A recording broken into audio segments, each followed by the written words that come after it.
नमस्ते साथियों, मारियो गुरमीत। यदि आपने अभी तक हमारे चैनल को सब्सक्राइब नहीं किया है तो सबसे पहले आप हमारे चैनल को सब्सक्राइब कर दें और बेल आइकन को प्रेस कर दें ताकि आने वाला नया वीडियो सबसे पहले आप तक पहुंच सके। साथियों, आज मैं आपको एक बिल्कुल ही दुख भरी घटना सुनाने जा रहा हूं जो बिल्कुल सत्य घटना है।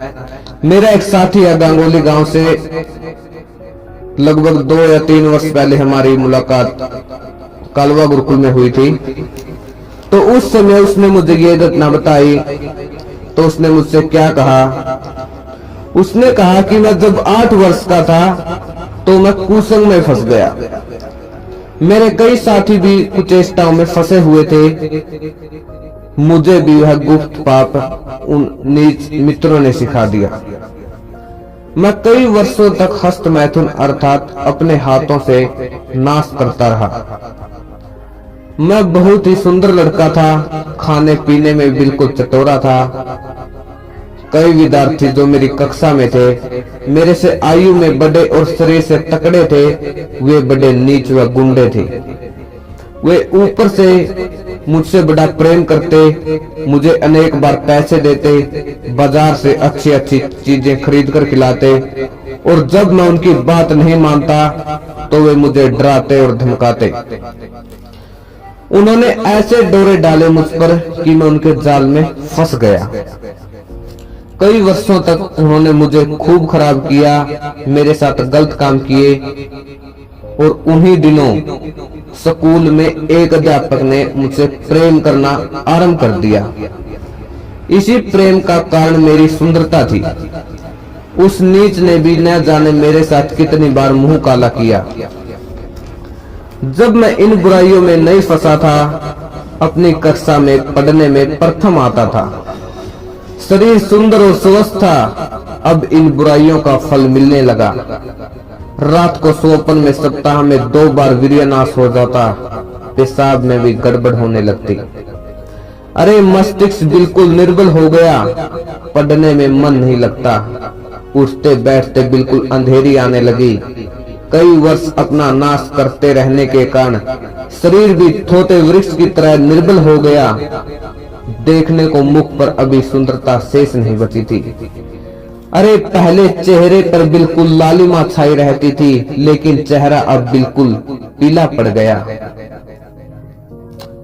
घर वाले विवाह की चिंता में पड़े थे, मन बड़ा दुखी और उदास रहता था। मैं जीवन से बिल्कुल निराश हो गया था। कई बार मन में आता था कि विष खाकर सदा के लिए सो जाऊं, रेल के आगे कटकर मर जाऊं, इस जीने से तो मरना ही अच्छा है। उन गुंडे विद्यार्थियों और नीच अध्यापक के चंगुल से निकलने का बहुत यत्न किया, किंतु मैं उनके चंगुल से बाहर नहीं निकल सका। बार बार यत्न करने पर भी उसी प्रकार दलदल में फंसता रहा।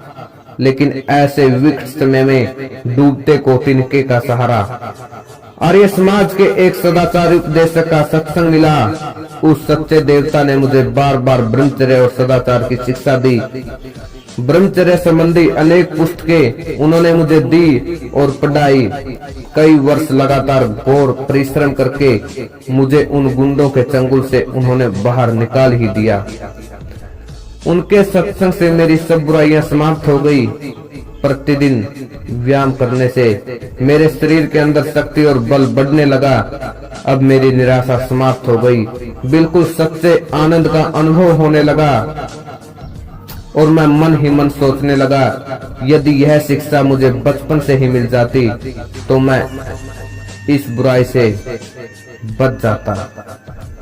अरे इसी प्रकार देश के प्राय सभी होनहार बच्चे आज बुरी आदतों में फंसकर नष्ट हो रहे हैं। यदि कोई नीच साथी तुम्हें गंदी शिक्षा दे कि मूत्रेंद्रिय के हिलाने या मलने से आनंद आएगा, तो ऐसे नीच मित्रों की बातों में मत आना। यदि तुमने किसी के बहकावे से मूत्रेंद्रिय के साथ कोई छेड़छाड़ की तो इससे आपके जीवन का खेल बिगड़ जाएगा। अरे मूत्रेंद्रिय के द्वारा ही शरीर का राजा वीर्य भी कुचेष्टा करने से शरीर से बाहर निकलता है। इसलिए कभी भी अपने हाथों से अपनी मूत्रेंद्रिय के साथ छेड़छाड़ मत करो। मूत्रेंद्रिय का एक काम और है, संतान पैदा करना। वह 25 वर्ष के बाद गृहस्थ आश्रम का काम है। तो इससे पहले आप ब्रह्मचर्य का पालन करो और उसके बाद संतान पैदा करो।